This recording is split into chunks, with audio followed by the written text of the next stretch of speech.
This video is on why do we fall. Let's dive right in.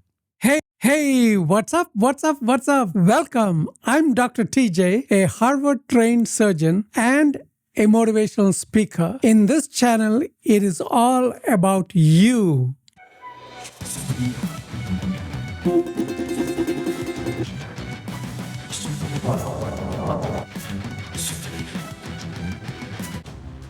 Before we start, hit that like button and subscribe right now. Trust me, you're going to want to share this one. And here's the thing. Do not skip ahead. Every single part of this story is connected. If you skip even 30 seconds, you'll miss the revelation that ties everything together. And when you reach the end, share this video with someone who needs to hear it. Someone who's facing rejection, someone who's doubting themselves right now. All right, let's begin. Picture this. A 15-year-old boy walks into a high school gymnasium carrying basketball uniforms. His parents are in the stands, beaming with pride. They think their son is about to play in the tournament. They think he made the team, but he didn't. He's just carrying the clothes for the other players, the ones who were good enough, the ones whose names were on the list. His name? It wasn't there. This moment could have ended everything. One rejection, one coach's decision, one list without his name on it. But what happened next didn't just change his life. It changed the entire world of sports. This is the story of why we fall, and more importantly, why we rise. Let's rewind to Wilmington, North Carolina. Our story begins with a skinny kid who loved three sports: football, baseball, and basketball. But basketball was his passion. He'd watch his older brother Larry play, and something inside him just clicked. He knew this was his game. By the time he reached high school, he was ready to prove himself, ready to show everyone what he could do. At 5 feet 10 inches tall and thin as a rail, he walked into tryouts for the Emsley A.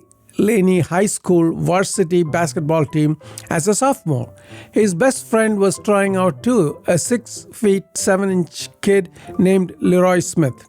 The coach, Clifton Pop Herring, was looking for size. The team had no one taller than 6 feet 3 inches, and they desperately needed height. Our young athlete gave it everything he had during those tryouts. He worked hard, competed fiercely, showed every ounce of effort he could muster. In his mind, he was already visualizing himself in that varsity uniform, playing under the Friday night lights, hearing the crowd cheer. He had dreams, big dreams, the kind of dreams that make you work harder, push longer, believe deeper. He thought he had a real shot at making the team. Why wouldn't he? He had the passion, he had the drive, he had the love for the game that couldn't be measured on any stat sheet. Everything was going according to plan, or so he thought. Then came the day the list went up. Varsity, junior varsity. He walked up to those lists with confidence, scanning for his name on the varsity roster.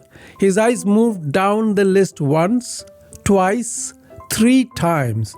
Nothing. But then he saw something that made it so much worse. There on the varsity list was a name he recognized: Leroy Smith, his friend.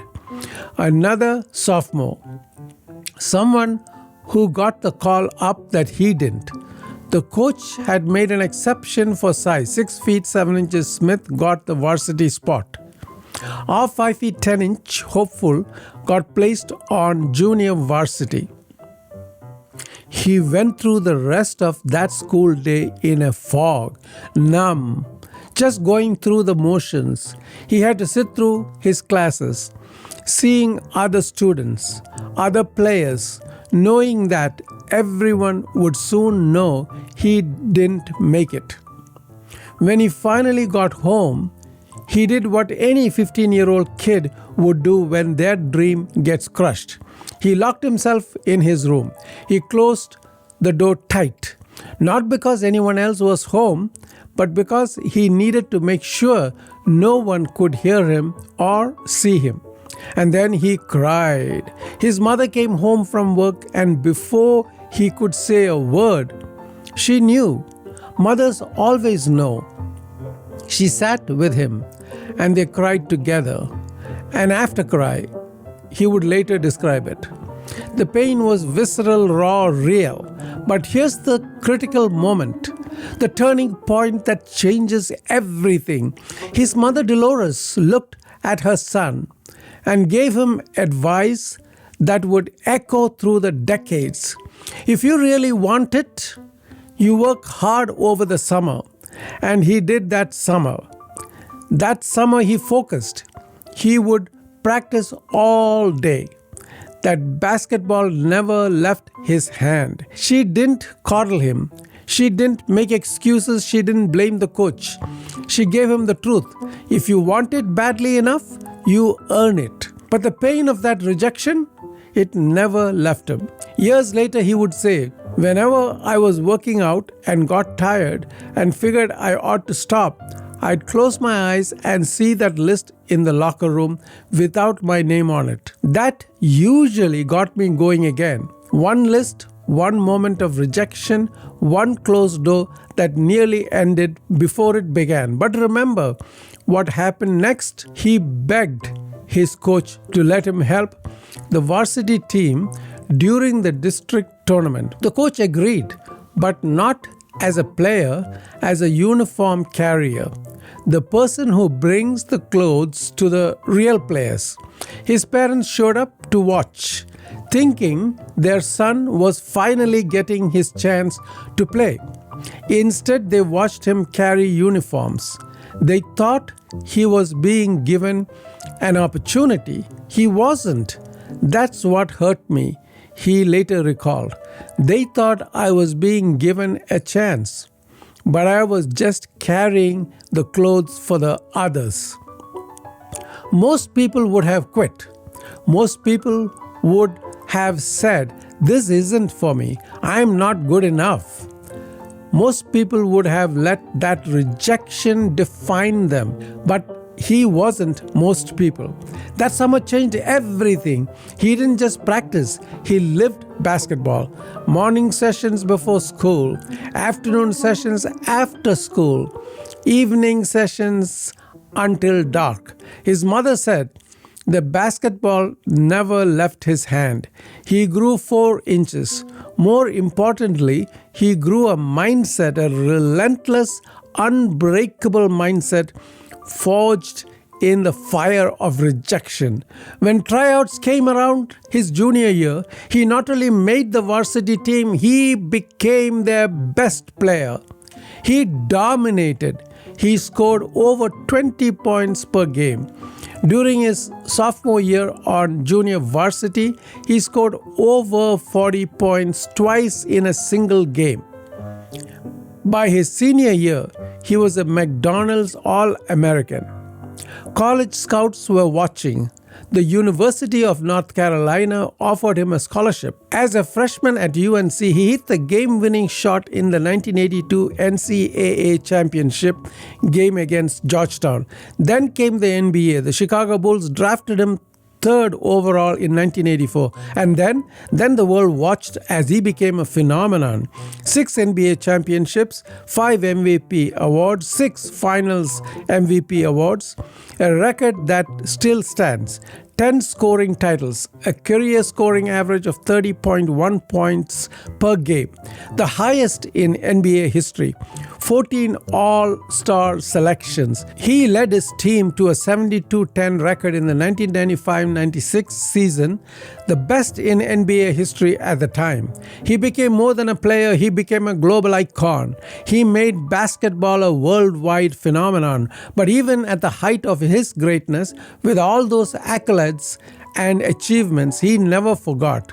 He never forgot that list. He never forgot the pain of carrying those uniforms while his parents watched. When his bronze statue was unveiled outside the United Center on November 1st, 1994, during his jersey retirement ceremony, he stood before a national television audience. And although Coach Pop Herring wasn't specifically mentioned at that event, has repeatedly acknowledged him over the years, not just thanking him but reminding people that Herring made the decision that changed everything, because that pain, that became his fuel. Listen to his own words. I've missed more than 9,000 shots in my career. I've lost almost 300 games. 26 times I've been trusted to take the game-winning shot and missed. I failed over and over and over again in my life, and that is why I succeed, end quote.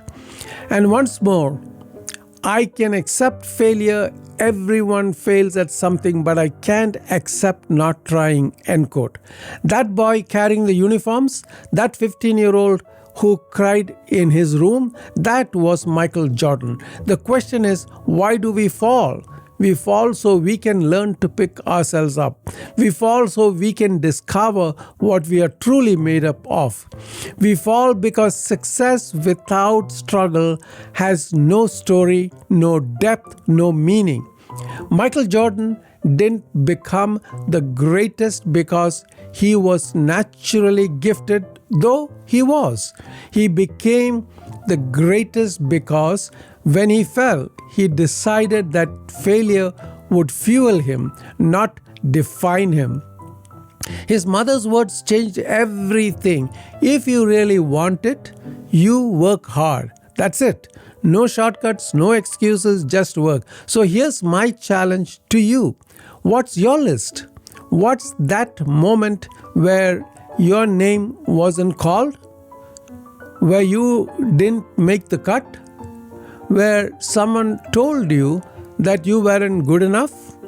I want you to do 3 things. 1, write it down. Whatever rejection or failure is haunting you, write it down on a piece of paper. 2, read it out loud. Let yourself feel it one more time. 3, make a decision right now. Are you going to let that moment define you, or are you going to let it fuel you? Now, click that video on your screen. Michael Jordan chose fuel. He turned his pain into power, his rejection into championships, his tears into triumph. What will you choose? Drop a comment below and tell me, what's the failure that's going to fuel your success? Share your story, own it, and then get to work. Remember, the greatest never made it because they never fell. They made it because they never stayed down. Now stop watching this video and go become your own version of greatness. Subscribe if this fired you up. Hit that notification bell and share this with someone who needs to hear it today, because we all fall. The question is, will you rise?